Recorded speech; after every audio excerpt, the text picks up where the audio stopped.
Here we are, a quick review of the maiden flight of the Dynam Waco. Great flying airplane. It was kind of a short notice maiden because of the storm that was blowing in. So it was kind of a rush maiden. But nonetheless, good flying airplane. It flew really well. Any maiden that you could take an airplane up, especially a tail dragger, and it flies without giving you any fits, that's a good maiden.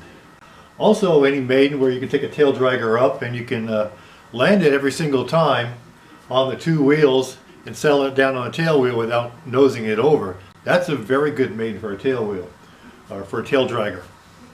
So given all that, it flew really well for a maiden. It didn't fly perfectly, as you knew when you listened to my remarks on the video for flying this thing. You'll remember that I mentioned it being very heavy. Flying heavy. I said this thing's flying very heavy. It feels tail heavy, and it did. I did do a balance on the thing with my fingers, static balance, before I went out, flew out flying it. The recommended CG is marked at between 70 and 75 millimeters behind the leading edge. What I do is I put 2 drops of glue on the underneath at equal distances on each wing. 1 drop at 70 and 1 drop at 75, so it forms a bead, so it's like a button down there in the bottom of the wing. I did that initially at those 2 spots.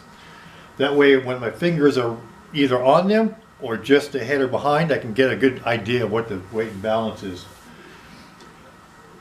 I did that on this airplane with the Admiral 3600 milliamp hour battery in there. The manual calls, The manual calls for a 2200 milliamp 4S battery for this airplane, and to balance it at that small range, 70 to 75 millimeters, that CG window. I think that'd be difficult to achieve with a battery that small, especially when I had a 3600 milliamp hour battery all the way forward, as far as you can go. No added weights on the airplane, but all the way forward, and that just barely balanced within the window. In fact, I'm going to show you. I'm going to demonstrate right here for you a balancing on the 75 millimeter mark, and I believe you'll see that it balances out quite nicely there. Alright guys, I'm going to stick my fingers underneath the wings here. I'm feeling for those 2 glue dots. There they are right there. They're only 5 millimeters apart. So there's a very, very small gap between the 2 glue dots. I'm going to go to the aft glue dot, which is 75 millimeters. I'm going to put my fingertips right on it. I might slip it to the side a little bit because I don't want to press them into the foam with a heavy airplane. I'm going to lift it up. There we go. So you can see that. You can tell whether that's neutral and level or slightly nose down. Okay. I'm going to move it just slightly after that. I'm going to just on the back side of those dots. That's going to be closer to 78 or so. That looks like it's a little nose down right there. I don't know. You can tell. That's about 78. Past the 75 mark where we started, here is 70. Dead on 70, to the left and right. That to me looks more neutral. But of course I'm 6.5 feet tall and I'm looking down on this thing, I can't really see. Alright, so there you have it. I think we'll see which one I look at it. I think it balances closer to 75, maybe the 78, but we'll see. It statically balanced pretty good when I did it with my fingers. Yet when I was flying it, it really felt lumbering along. It felt like one of those old Ford flatbed farm trucks driving through a field at slow power ranges. Anywhere between, with the throttle anywhere between 2/3 and idle, it felt really slow and heavy. Once I got above that 2/3 in that last third section of the throttle range, it really came to life and powered quite nicely. So I'm not really sure how to interpret that just yet. But anyway, it did feel very heavy, and it felt tail heavy at those lower ranges. So, and that's generally in the cruise power range is below 2/3. So in the cruise power range, it felt heavy. I trimmed it down, nose down. It showed 28 on my DX8. It showed down trim 28, plus 28. That's 14 clicks of the button. And that's what it took to fly straight and level. I did the CG dive test, and you can kind of see that in the video. It's hard to tell because my camera angle wasn't quite right, but you saw it coming out of the bottom side of that dive test. The pull-out that you saw was me pulling it up because I was getting kind of low at that point.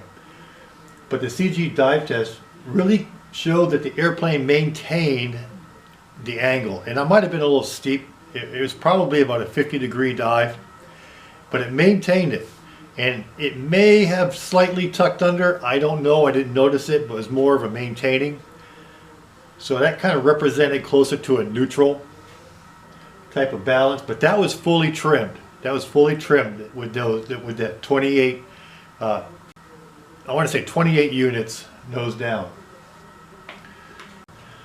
So that told me while I was flying that my 3600 milliamp hour 4S battery all the way forward was not quite enough nose weight for this thing to fly at a comfortable CG dynamically. The CG dive test in the air is a dynamic display of the balance that the airplane wants.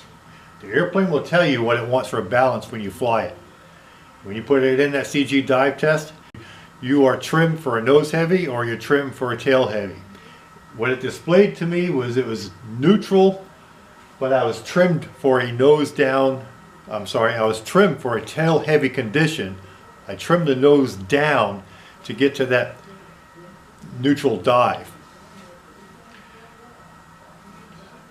So that's what it told me. I was thinking tail heavy or neutral. I think I thought I might have needed some more weight in the nose. But here's the but to all this. I can't rely on that flight and that data, and I'll tell you why. What I didn't notice until I got back on the ground is my right elevator. The right elevator, the trailing edge of the right elevator is actually warped up a little bit. So even though the front edge, the leading edge of that elevator on both sides are trimmed for a nose down, in other words, the leading edges here of the elevators are actually up a little bit. The back end is supposedly down for a nose down condition. On that right elevator, because that right elevator trailing edge is warped up a little bit, it still gives a little bit of an up angle, an up deflection.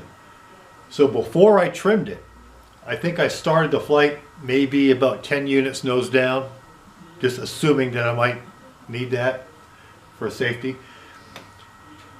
With the initial trim, that warpage on the right elevator would give a significant, noticeable up deflection on the trailing edge of that elevator, causing the airplane to pitch up a little bit. And that's why I trimmed it so far nose down to get it to fly level. So some of that may be attributed to the balance of the airplane, but some of that is attributed to the warpage on the right elevator. Yeah, see now, see how I'm straight in line with the left side. Look at the right side. You can see a little bit more of the underneath of the right side. So that is got a little bit of a warpage in there. That, I believe, has been driving the tail down, giving me an increased sense of a heavy tail. I got a feeling that when I take care of that and then I retrim both these elevators to be identical, I think a lot of that heaviness that I felt flying is going to go away. And it's quite possible that that 3600 milliamp hour battery that I have shoved all the way forward may be just a perfect balance for me anyway. Okay, one of the issues that you have to factor in on the maiden flight in the way that it felt, this airplane does have one full can of a clear coat on the whole surface. So I have essentially one coat of clear coat on the entire airplane. Top of the wings, under the wings, top and bottom of the fuselage. Every fuselage, wing, flight control surface, even the wheel fairings have a coat of clear coat. And what that means is from the center of gravity mark on the wings all the way back, there is a coat of clear coat as well as forward. That may also affect the weight. It does affect the weight of the airplane, but it also might affect the balance of the airplane. Alright, so enough of that.